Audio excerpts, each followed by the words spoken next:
Hello everybody, I'm Felix Wemheuer. This is my YouTube channel Studying Maoist China. And this is the first part of a two-part series on the Sino-Soviet debate and split. Why is this topic important at all? Because it led to the division of the whole communist world movement in the mid-1960s and had an impact until the 1970s and 80s. By the mid-1950s also the Afro-Asian solidarity movement took off and the Soviet-Sino split had a very bad impact on this movement. The Sino-Soviet debate mainly took place between 1963 and 1964. Also had a big impact on internal policies in China. The Cultural Revolution started in 1966, and in 1967 when Liu Shaoqi, the president, was attacked as a Chinese Khrushchev, almost all Chinese citizens had heard about revisionism and about the evil revisionist Khrushchev, so it was more or less enough to label Liu Shaoqi as a revisionist, because everybody already understood, or most of the people understood, what kind of betrayal that is. Here you can see a propaganda poster of the Red Guards smashing Chinese Khrushchev. In my talk today, I will focus on the following questions. So the first and the second part tries to answer why did the Soviet and Chinese party leadership openly argue about the general line of the communist world movement between 63 and 65? Why did they have different views on the question of war and revolution? The first video will focus on the question, what did the definition of principle contradictions play a role? What kind of role it played, especially in relation to war and revolution? Principle contradiction. 主要矛盾 is a concept of Mao Zedong that I will explain later. In the second video, the focus on the question, how did race and identity contribute to the split of the Afro-Asian movement, and how did China and the Soviet Union clash when they tried to intervene into the American civil rights movement. I have written a German article about this. I will put it in the show notes in the edited volume on identity and politics, and you will also see how this topic is related to what we would call maybe identity politics today. Many people already have, of course, published about the Sino-Soviet split, especially after the archives opened in Moscow when the Soviet Union collapsed in the 1990s and many new internal documents became accessible. But also in the PRC there was a short period when the foreign ministry opened its doors for researchers, and also there's some new documents were available here. Some of the major works from colleagues from North America, but also very important, of course, is Shen Zhihua, who published many books in Chinese. Here you can see an English book on the topic, and I think because all the scholars, they had also more access to internal documents, they would less focus on the open debate between China and the Soviet Union. That will I focus in this talk. I will build on their research, but also add some of my own ideas. So when the People's Republic was founded in 1949, on the surface, right, it was an alliance of two socialist countries of friendship, fighting for peace. However, there were from the beginning also conflicts, and contradictions. So before starting with the open polemics and the Chinese comments on the Soviet position started in 1933, I will briefly summarize what conflicts have there been before. Of course, from the beginning, there was a legacy of Russian imperialism and also the Qing Empire. The Russian Empire had occupied massive territories in Manchuria, had built the Manchurian Railway. And it is interesting that even the Socialist Soviet Union would need until the mid-1950s, until it was willing to return the Manchurian Railway to China, to return Port Arthur to China, and also to give up special rights to exploit the oil fields in Xinjiang. So I think from the beginning, the Chinese were concerned also to protect their national sovereignty, and they would not fully trust the Soviet Union. Just one example, Khrushchev, the successor of Stalin, made the proposal that there could be a joint Soviet Sino submarine in China. Mao Zedong considered as an attack on the sovereignty of his country. Conflicts increased with the beginning of the Great Leap Forward in China. That was a radical industrial program with overambitious goals, edited by radical collectivization that led into a massive famine just in 1 year, 59 and 60s. And from the beginning, Soviet experts warned. Why? Because they had experienced this before in the Soviet Union. Stalin's Great Leap Forward in 29 with the collectivization, the first 5-year plan. This also had resulted into a massive famine in 31 to 33. I will put in the show notes a link to my video on the impact of the Chinese model in Soviet model in China. So Soviet experts would warn also that the steel campaign would be not successful, and in 59 Khrushchev would openly attack the people's communes that had established in China as a kind of ultra-leftist too radical model that led to a dissatisfaction, of course, of the Chinese leadership, who would think at that time that their own Great Leap could be a big success. Several authors also have pointed out that there were many personal tensions between Mao and Khrushchev, because Mao would consider Stalin like a leader of the communist world movement, but would not really value Khrushchev and would welcome him in a swimming suit at his pool, and there were many other anecdotes. But of course, I do not believe that these personal tensions were the major reason for the Sino-Soviet split. There were much bigger issues. In the beginning, China hoped that the Soviet Union would provide the technology to build a nuclear bomb, but that did not happen for several reasons, and one was because China, the PRC, decided to attack the island of Jinmen in 1958. That was controlled by the Kuomintang, and then President Eisenhower, US President Eisenhower, threatened China to throw the atomic bomb.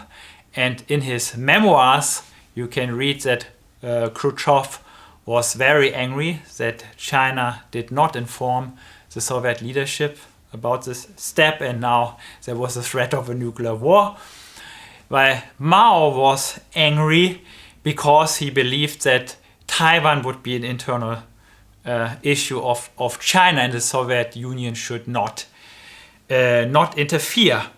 1 year later, Khrushchev traveled to the US to meet President Eisenhower. So the first meeting of presidents after the start of the Cold War. And the Chinese side was very afraid that the Soviet Union could make deals at the cost of China, for example, make treaties with the other nuclear powers to prevent another spread of nuclear arms. I think the first maybe quite open attack on the Soviet Union was an article published in a Red Flag, the theoretical magazine of the Communist Party of China in 1960, Long Live Leninism, where China portrayed itself as a defender of Leninism and anti-imperialism against revisionism that would compromise with imperialism. At that time, the focus was more on Yugoslavia, but it also was quite clear that also the Soviet Union was meant. In the same year, contradiction increased, and then Khrushchev decided overnight to withdraw thousands of Soviet experts from China that had helped to build new industries. In 1960 was also the peak of the Chinese famine. Millions of people starved to death. Then finally, in autumn of 1960, the Chinese government decided to import grain, 5-6 million tons per year, to feed the cities and to curb the famine.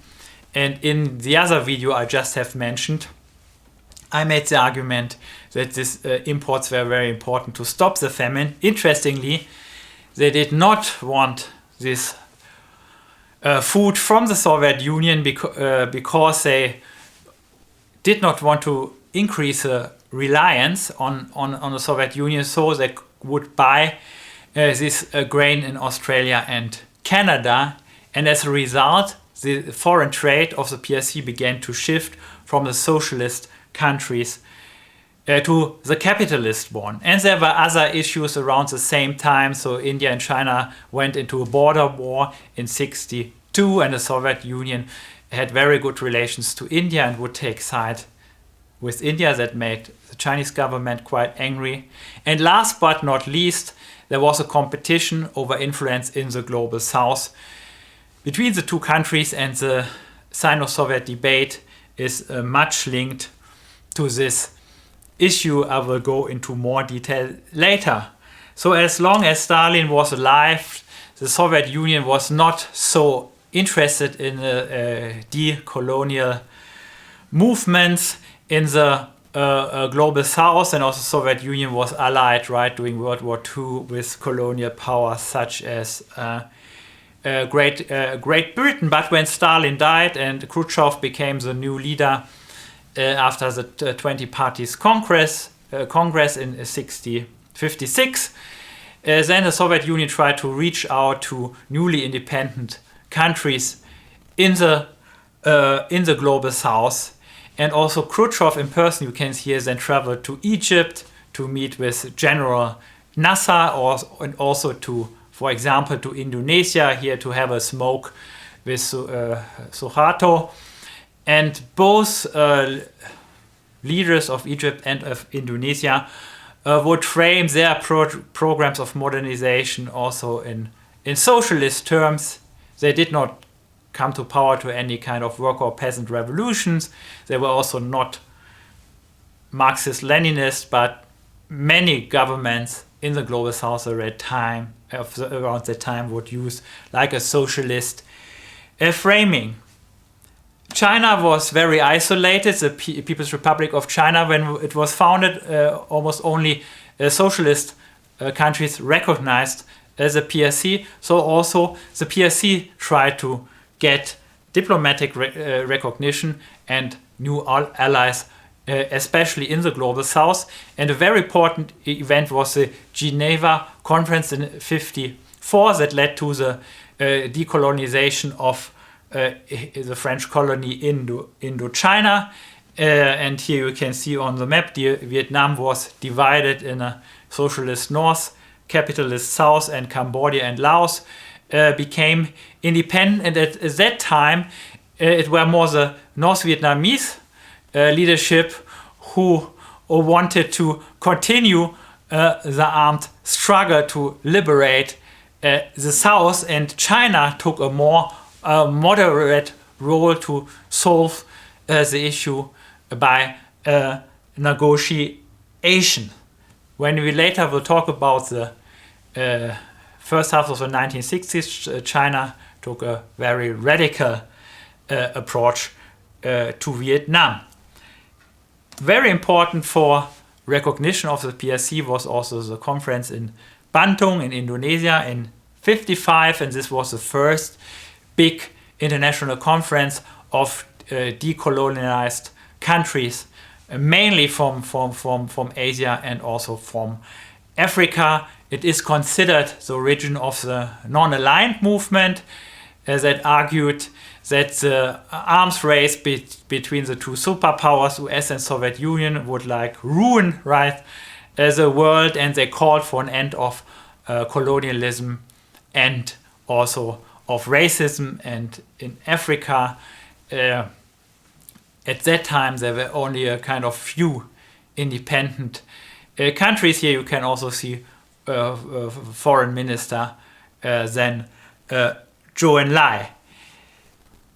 And in 60 and 61 there was a wave of newly independent countries, countries who got independence in Africa, and the PRC took a lot of effort then to get recognition by these newly independent countries. And here you can see also Zhou Enlai on his so-called safari to Africa, where he and then Foreign Minister Chen Yi in 63 and 63 and 64 traveled to many countries in Africa.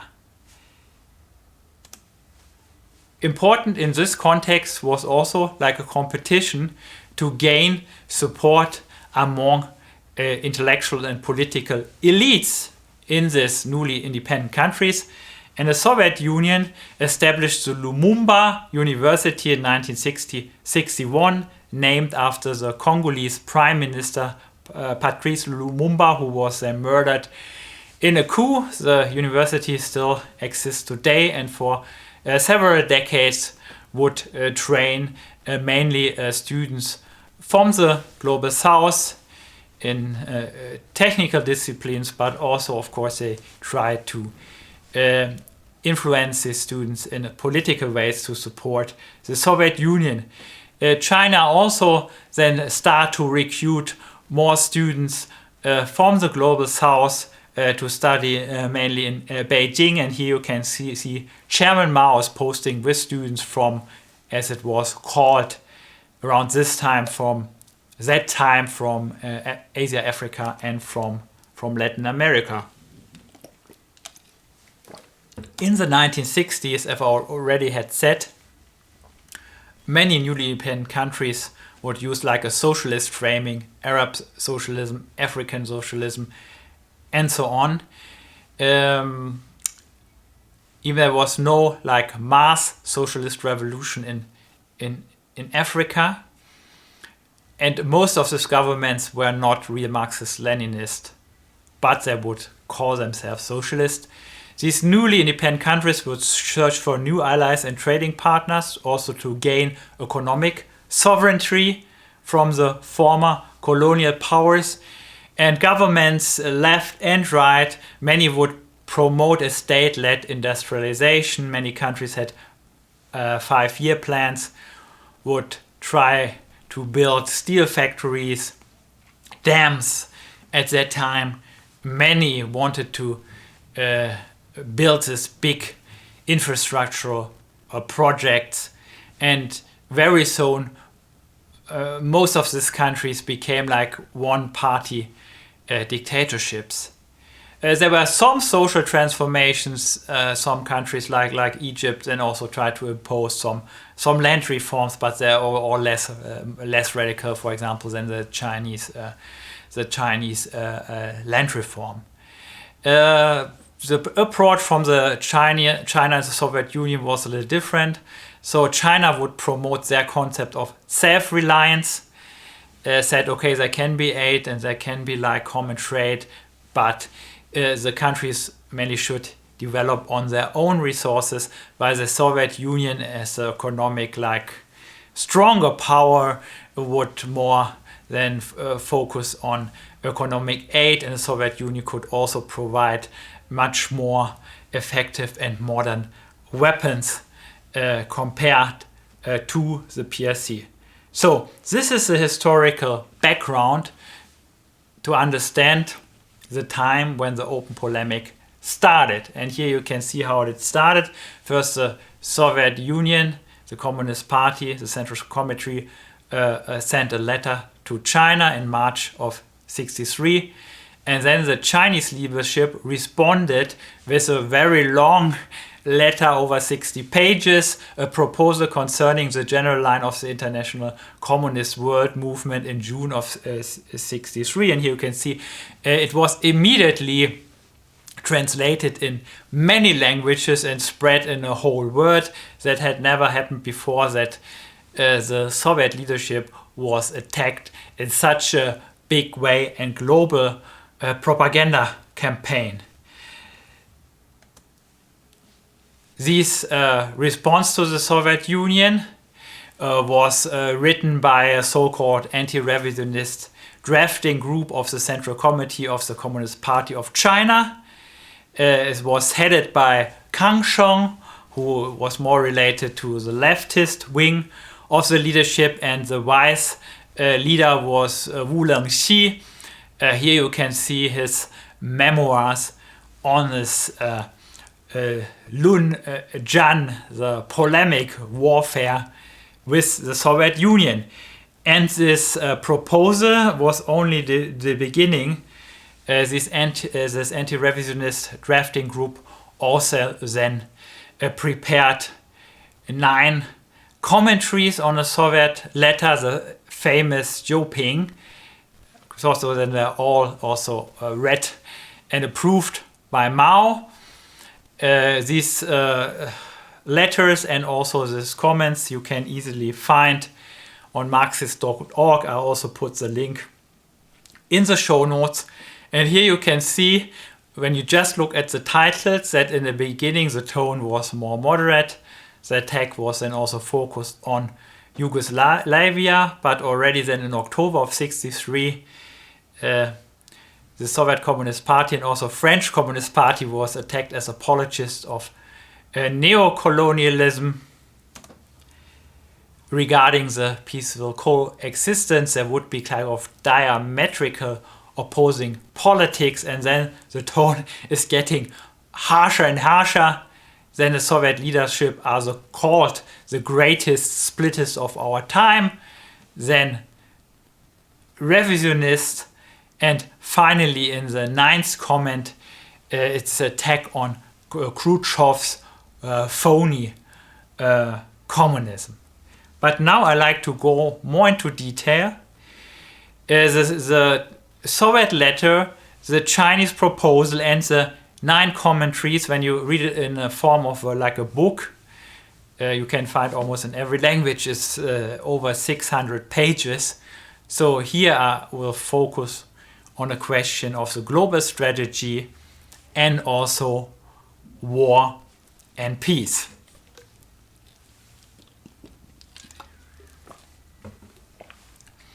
To understand the debate, I think I want to first line out Mao's theory on contradictions. That is quite very important. So in an article written during the war against Japan, Mao argued that the definition of the principal contradiction Juyao Maodun and non-principal contradiction is key to define the revolutionary strategy. So under normal conditions, the principal contradictions would be between, for example, bourgeoisie and landlords on one side and peasants and workers on the other side, and all other contradictions between, for example, Han and minorities, different political forces would be non-principal contradictions. However, he changed after the invasion of Japan. The existence of the Chinese nation would be a threat, and now under these conditions, principal contradictions and non-principal contradictions would change side. Now the principal contradiction would be between Japan and China, and all of patriotic forces in China, including a very broad class alliance. And only after the victory of China, the contradictions between ruling classes and peasants and workers in China would become the principal contradiction. Again, this question, of course, was linked to define the stage of the revolution, whether or not it would be more national democratic revolution in a national war of defense, or a socialist revolution to transform the whole society. This is not nationalism versus class struggle. According to Maoist logic, also a united front against a foreign invader as a form of class struggle is just based on a broader class alliance compared to a socialist revolution. And the most important question for Mao and for Maoism is what Mao wrote in the first sentence of the first volume of his collected works, who is our friend and who is our enemy. So we should keep this in mind to understand what is a framework to lay out a strategy, and we can understand the split between China and the Soviet Union better. So I will start with the Soviet position first. When the 22nd Party Congress was held in the Soviet Union, under the leadership of Khrushchev, they laid out a program that the Soviet Union could enter communism within 20 years, and also by the 1980s would overtake the United States regarding industrial production and consumption. So they had a very optimistic assessment of the global situation. You can also see this then in this letter from the Central Committee of the Soviet Union to the Chinese party leadership from March of 1963. The Communist Party of the Soviet Union proceed from the basis that for each epoch, whose main content is a transition from capitalism to socialism initiated by the Great October Revolution, is an epoch of struggle between two opposing social systems, an epoch of socialist revolution and national liberation revolutions, an epoch of the collapse of imperialism, of the abolishment of the colonial system, an epoch of the transition to socialism by ever more nations, of the triumph of socialism and communism on a world scale. And here we are in 2025. So the Soviet letter, I think in Maoist terms, would define the major contradiction on a global scale, the principal contradiction between the socialist camp and the capitalist camp. It's very interesting. So in the English version of the Soviet letter, the term principal contradiction does not appear, but I found it in a Chinese translation. Now, building on this very strong socialist camp and the economic growth in the Soviet Union, the Soviet leadership believed that it could win against capitalism in a peaceful economic competition. But one condition would be that there would be no war. And one argument would be, now in a period of nuclear, or in an age of nuclear war, war would lead to a destruction of whole mankind. If peace could be prevented, then socialism would win against capitalism. And interestingly, in this letter, the Soviet leadership argued that there would be no dialectical relation between war and revolution. What does it mean? During World War I, the government sent to the battlefield these mass armies, and after millions had died, and in the home countries, on the home front, there was hunger and shortages, right? In Germany, in Hungary, before in Russia, then the soldiers and workers would join to overthrow their own government, and like war turned into revolution. The Soviet leadership argued that now the situation would be different. In the age of nuclear war, there's no such relation because it would be too dangerous to risk a world war. Based on this very strong socialist camp, also in capitalist countries, a peaceful transformation to socialism could be possible. For example, based on winning elections in a parliamentary system, right? This was in contrast to a radical Leninist position from the 1920s, where Lenin always had praised the civil war as the highest form of class struggle. In the early 1960s, there were not much revolutionary movements in capitalist countries among the workers. So the Soviet Union tried to use communist parties, for example, in Italy or in France, and also like in Belgium or everywhere, to create large united fronts to maintain peace and call for disarmament. In this letter, the Soviet leadership expressed support for national liberation movements, but when you read it, it's clearly not on the top of the agenda.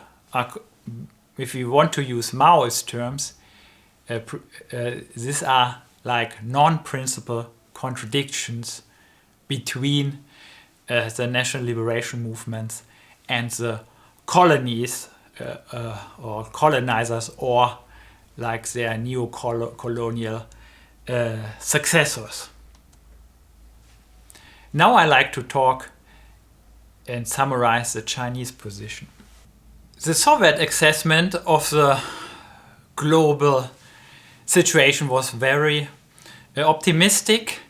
I think the Chinese version, right, or view of the world was less focused on an economic competition with capitalism, and the reason is very simple. China just had announced in 1958 that it would overtake Great Britain, and also later then overtakes US in steel production. Here you can see this on this propaganda posters. It ended in a total disaster of the famine.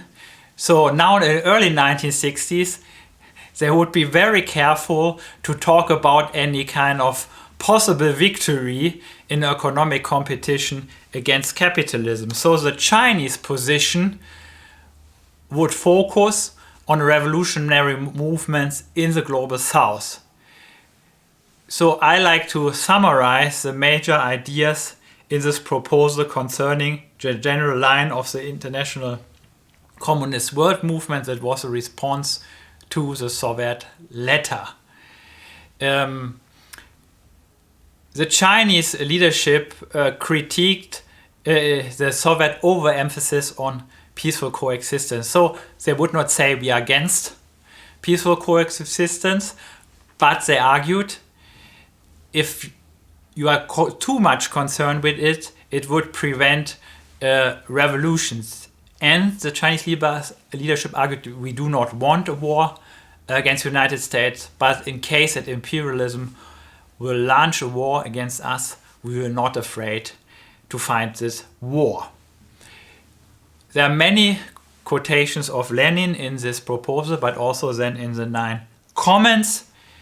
They argued, based on a radical Leninist argument, that no peaceful transition to socialism would ever be possible because the reactionary forces would use violence then to smash any socialist movements. And they said there still would be a dialectic relation between war and revolution, because there would be like many revolutions now in the world where the United States would not use an atomic bomb, and also the possibility that they would use it, it would be not kind of very high, And in the global south, you actually could see like how a war, for example, against the colonial power, then could transform into a revolution. As I said earlier, you can find no comments about a possible victory in an economic competition with capitalism. I give you just an example of the Chinese views, or a longer quote from this proposal. There were various types of contradictions in the contemporary world that are concentrated in the vast areas of Asia, Africa, and Latin America. So they did not use the term of principal contradictions at that time. They would use it later, but they said here in the global south, contradictions are concentrated. These are the most vulnerable areas under imperialist rule and the storm centers of world revolution, dealing direct blows against imperialism. So workers' movement in imperialist countries at that time could only make indirect blows to imperialism. The anti-imperialist revolutionary struggle of the people from Asia, Africa, and Latin America are pounding and undermining the foundation of the rule of imperialism and colonialism, old and new, and are now a mighty force in the defense of world peace. So peace will actually not be defended to make deals with the United States or like out of fear of nuclear war, but would be achieved by victories over imperialism. In that sense, therefore, the whole course of the international proletarian revolution hinges on the outcome of the revolutionary struggle of the people in these areas, so the global south, who constitutes the overwhelming minority of the world population.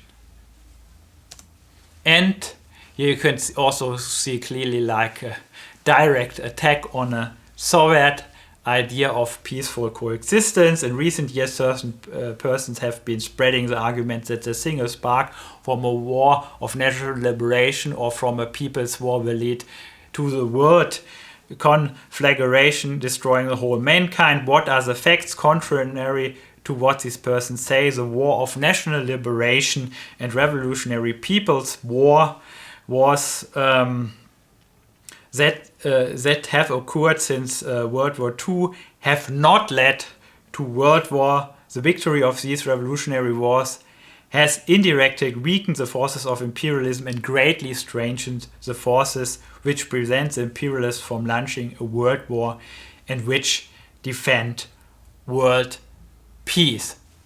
So I think these two quotations really show like the differences of the Chinese approach to revolution and war and the Soviet approach. Around that time, also Mao developed his theory of the intermediate zones.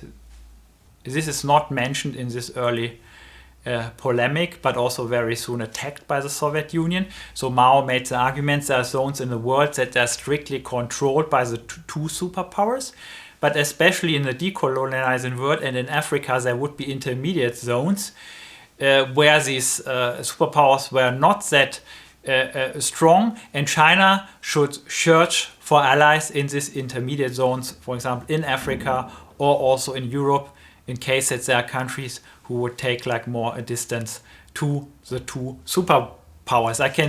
I would say this is already the fourth runner of the theory of the three worlds, the so-called Sangha Shijialun, that was then officially promoted by Deng Xiaoping in the General Assembly of the United Nations in 1974. But back to the late 1950s and early 1960s, China would gain a lot of diplomatic recognition, the PRC, from the global south.